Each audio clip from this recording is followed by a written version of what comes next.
Hi, it's Ursula here, the violin coach. I wanted to thank everybody who has subscribed to this channel over the last year. A lot's happened since I made a video, which was a really long time ago. So I'm sorry about that, and I'll explain to you today what's happened and how that's related to learning about the violin. So I started this channel, I think in June 2020, during the middle of the lockdown summer one. And when I started the channel, I wanted to talk about sort of self-care for violinists, the psychological and physical side of taking care of yourself. Now, I've had an experience in the last year which has taught me more about that than ever before, and I wanted to share that with you today. So in the middle of August, I had a trauma injury to my right arm. I was having a fight with my husband at the time, and I was trying to shut a door which he was trying to enter into, and I slammed the door handle and basically injured the little thumb part here of the base of my thumb there, that kind of area, like all up the thumb, all up there, and all into the thumb. And over time, it sort of started to feel a little bit better. I didn't go to A&E or anything. I waited about 2 weeks, and it was really throbbing every night. And I thought, this is weird. But it started to feel a little bit better. And then I decided that I would do 3 hours violin practice straight without any sort of warm up or anything like that, because I had some weddings booked for the following weekend, and they were the first performances that I would have been able to do since the lockdown. So what I did was practice for 3 hours straight, and then after I finished that, my hand was much worse.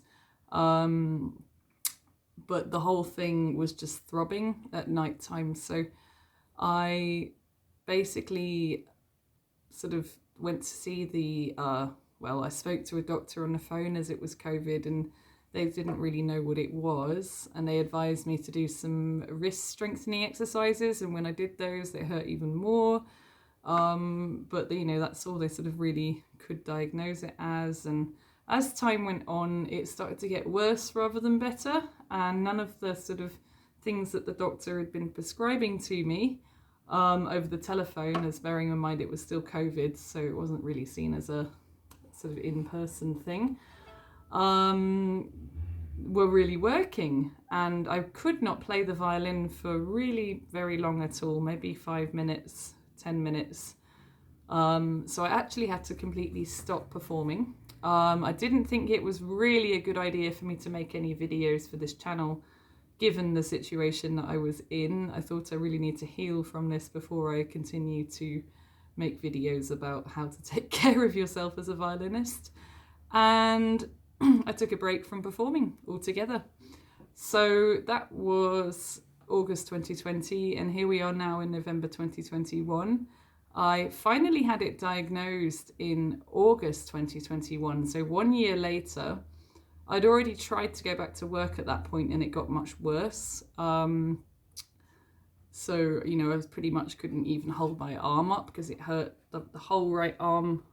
Sorry, I'm showing you my right arm. I'm not really sure why I'm showing you it, but the whole right arm basically wasn't working, and it hurt even just to hold it by my side. So during that time, I got divorced. I left my husband, and I sort of started a new life, which was quite difficult, as I've not really been able to use a computer or play the violin or use a phone properly enough to sort of maintain this channel at least anyway. So in August 2020, I had it diagnosed by a private physiotherapist rather than through the NHS. So if you're not from Britain, the NHS is our state-funded health service, which is really struggling at the moment. So, like, I'm not surprised that they were unable to diagnose it because it's quite a niche injury. Anyway, so I'm going to tell you what happened. So I'm just going to pop my violin down. Not sure why I'm holding it.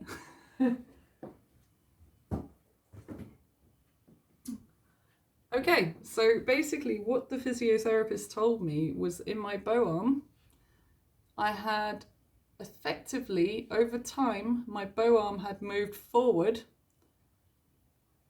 The shoulder had moved forward and trapped the radial nerve and the ulnar nerve, which start somewhere around here in the neck.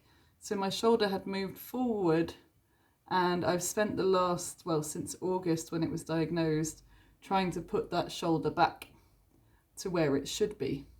So if any one of you are ever wondering about the importance of good posture, then here's your lesson, because it can really, really cause major damage. Now, the other part of me that has been injured is all around the forearm here and into the wrist here and this part of the palm. Now, there's lots of trapped nerves around here and in the forearm as well, right up into this area here. Now, if you think about what happens when we're bowing, okay? So when I was in my 20s, I played in a lot of very loud punk bands, and I was often playing violin with a drum kit behind me, and perhaps not with adequate monitoring so that I could hear myself. So I'd really overplay. And let me just grab my bow. The other thing that I would do, now I did actually eventually correct this, was to play with a straight finger there. Now, this was 10-15 years ago, and since then I've had some excellent teaching which has helped me to correct this. But when I was young, I used to play with a straight finger. Now, I know that this is very common, but if you think about what happens to you when this finger of the bow is completely straight. Now, when we pick up a heavy object, so for example, a box from the floor, you would probably not pick that up with straight arms and straight legs. You'd want to bend them, because that is how, with bent arms, you can actually engage the muscles, whereas if your arms are straight, then you can't. And that's to do with the locking of the joints. So in our little finger, likewise, there are joints. And if those joints are locked, you can't engage the muscles of the little finger. Now, anybody who's been playing the violin for a while will know how important the little finger is in the bow hold. So the little finger effectively takes the weight of the rest of the bow, which is quite long. If it's on the violin at the tip, like this, that's all fine and dandy because the bow's not very heavy at that point, because the weight of the bow is being taken by the violin. However, if you're playing at the heel, then the bow becomes much heavier. And at that point, the little finger really needs to engage. Now, if it's dead straight like that and locked, what you're doing is instead, the weight of the bow is being transferred into the arm. And if you're playing very aggressively, which when one is playing punk music, specifically gypsy punk, think Gogol Bordello, you're probably transferring what should be taken by the muscles. Well, obviously some of the arm is working as well, but everything that goes from the little finger then goes into the side of this hand. So effectively that is where, I can't remember if it's radial or ulnar, I think it's ulnar. Correct me if I'm wrong, anybody who knows what they're talking about. Nerve goes all the way down the side of this arm here. Now, I'm not going to address every single physical sort of remedy that I've been given to solve this problem today, but I'm going to give you one exercise that if you have been overusing the little finger in a locked position, this is how you can sort of remedy some of that damage. And even if you haven't and you've been bending it like you should be, then this will still help you, because we do take a lot of strain in this side of the right hand when we're playing, because it has to take the weight of the bow. And if you're doing something that's very heely, you know, this kind of choppy stuff, then your little finger is really doing a lot of work. Now, that's something I wouldn't have been able to do even a few months ago. Now, the other part of me that's been quite weak through this whole process is the thumb. And that's another area that people sometimes don't take good enough care of. But we're gonna address the little finger today. So this is essentially a stretch that you can do after you've been playing a lot to help stretch out the nerves which go all the way from the neck down the right arm and then right to the outside of the little finger, because that gets used an awful lot. So thank you, Daniela, my physiotherapist, who is absolutely amazing. Daniela de Mamba in Nottingham, if you live in Nottingham, she's been wonderful. Now, this is quite good actually. So essentially you make this little shape with your fingers as though you're trying to say A-OK. And then we turn our hands upside down and put them around our eyes like this. And try and push the shoulder blades backwards or the elbows backwards as you're doing it, because that also in turn pushes the shoulder back, because that, when it's being overused, obviously as mine has over time, can move forward. So this particular exercise is absolutely wonderful for stretching out the little finger. Now, if you look where my little finger is in my right hand, I'm wiggling it now. I don't know if you can see that. There it is. So essentially, so if I turn around a little bit more, I don't know if you can see the back of my little finger there and how that is completely stretched out, and that is such a relief on the pain that I've been feeling in my little finger. And essentially I just walk around doing this all day now. So there you go. So if you've been playing a lot of violin, do remember to bend the little finger in your bow arm when you're playing at the heel. It's so important. And even when you get to the tip, you should not be straight, completely locking it. You can straighten it, but not lock it. Now let me just show you the difference. Woof. So come out of that very slowly because it's a bit of a twister. Now this is a little finger, as you can see. Now that one there is not locked. That is locked. Okay, so that is when you can't, I would not be able to bend my little finger right now because it's completely locked. The joints are locked, which means they are as sort of inverted as they possibly can be. Now, when we have an unlocked but straight finger, basically it's very easy for us to then bend and straighten like that. And you can try this with your knees. Now, a pair of locked knees, if you were to be pushed by someone and your knees are locked, you'd fall over. But if they're slightly bent, so you might know this from yoga, or if you do any Tai Chi or any martial arts really, they will teach you to stand with your knees slightly bent. I'd encourage you to do this as well if you're playing the violin. Don't lock your knees. And if you're thinking about sort of Eastern medicine, then that's to do with not blocking the chi energy. But in terms of just being able to use your muscles, if the joints are locked, the muscles in that limb will not be as, or finger in this case, will not be as effective. So there we go. So when you are right at the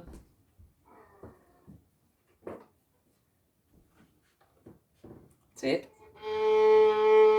okay, let me just show you from the heel to the tip, okay?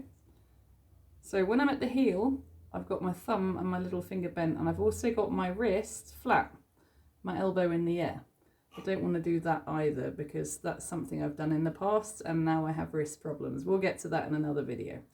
Okay, so this is the little finger. Just watch it.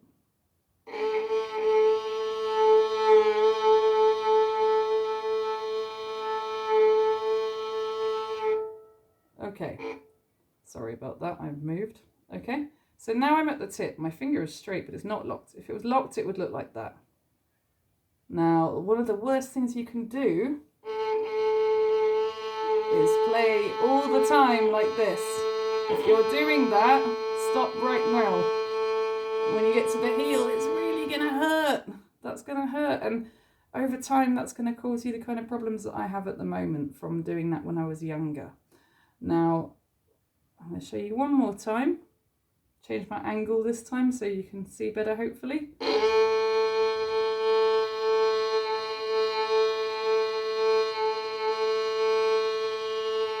Right, I'm right at the tip, okay? I've got a straight finger, but it's not locked. It's just straightened. Now I'm only straightening that because it helps me to extend how far I can use the bow. I have pretty long arms, so generally I don't need to use my little finger fully extended in order to get to the tip. But some of you might find that you do, but just make sure you don't lock it when you do that. Okay, and now I'm going back to the heel.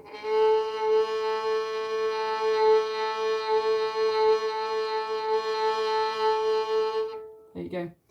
So I've been lucky. I was completely unable to play for quite a long time, and I've learnt an awful lot of lessons from it, and I really want to make sure that I relay those lessons to you so that you don't make the same mistakes that I did. And these are mistakes I made 10, 20 years ago that I'm paying for now.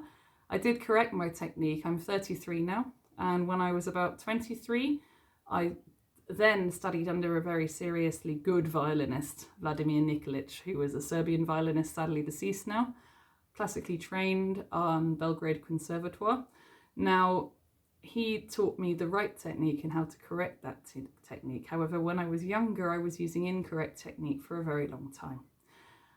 Okay, so I'm going to keep making videos.